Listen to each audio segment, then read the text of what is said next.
Darren Aronofski. You've probably heard of him.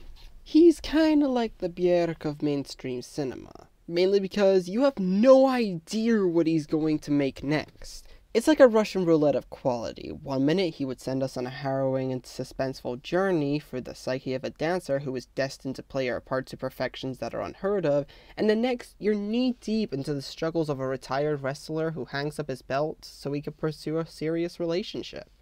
At this point in his career, even with several controversies on his belt, nothing can stop him from coming out with new ways to shock us, horrify us, and, as of recently with The Whale, break our hearts. The guy is an absolute icon.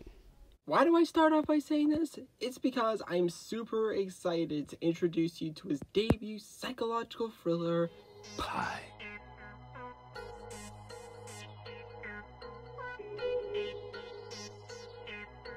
Released in 1998 about a man risking his own life to pursue a dangerous obsession, this terror of many forms shows that even from the beginning, Aronofsky had something to say. His ability to thrill with such a low budget will never fail to impress me, even for a movie that many people would pass on as either pretentious or something that'll make zero sense.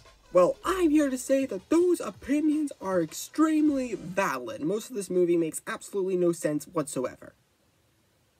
But that doesn't mean it's bad by any means. In fact, this may be his most interesting film to date, even more so than his ventures into fantasy, like The Fountain and Noah, or drama, like with The Wrestler and The Whale.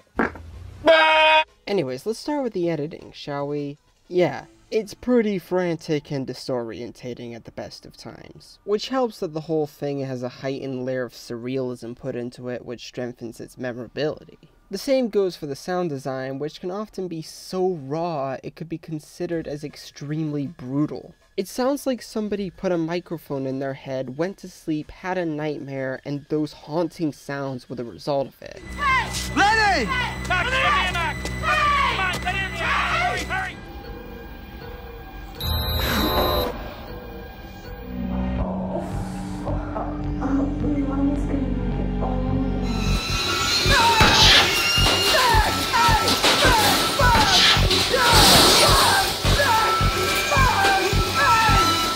Also, I feel like I have an obligation to mention this because people in the comments would kill me if I didn't, but some eagle-eyed fans of TV may recognize this old fella right here.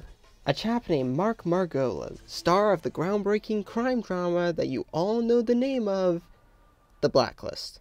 Oh, and I guess he was also in this little show called Breaking Bad. You probably may have heard of it. He's also pretty great here, as is with everybody else. They're all just so weird. In fact, they're so bizarre with what they are, they make the main character look normal in comparison. Oh yeah, and speaking of which, let's talk about our main character, Maximilian Cohan. Just simply, imagine if Jesse Eisenberg from The Social Network went insane. That's pretty much this character in a nutshell. I love him, he's great. The story and script can feel a little flimsy at times, but quite honestly, do you really think that the film cares? I know I've been making my way back to David Lynch a little too much as of late, but this probably is exactly what I would imagine if he ever dabbled with such fast-paced insanity. Oh yeah, and speaking of which, and lastly, I would like to take a moment to acknowledge the pacing, which is also very good. Not just because it gives him enough time to fully realize some of the ideas that were fairly new at the time, but it's also a thriller that reminds us why we're supposed to be thrilled in the first place. Aronofsky made me feel suspense over a return key. How is that even possible? And it goes by very quickly too, running at a tight 84 minutes that somehow manipulates your mind into thinking that it was only 20 minutes. You know, to paraphrase Mike the Snare, most times when I watch debut films, I always think it's worth keeping in mind that it's not going to be their best work.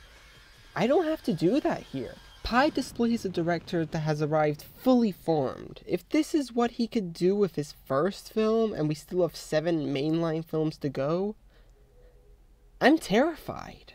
This brings me to why I solely made the video in the first place. A24 is bringing it back out of obscurity on the 14th of March in glorious 8K, meaning that modern audiences will be able to experience this extraordinarily clever paranoia-fueled masterpiece for themselves.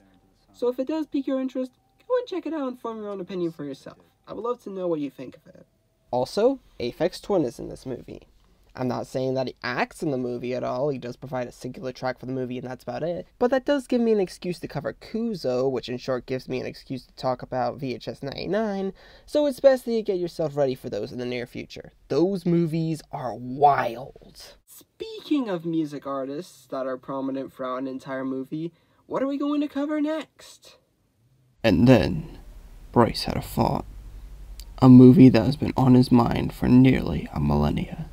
A movie that's ugly, nightmarish, devoid of fun, and won't stop until every single one of his emotions that gave him the gift of goodwill in the first place have been fully destroyed.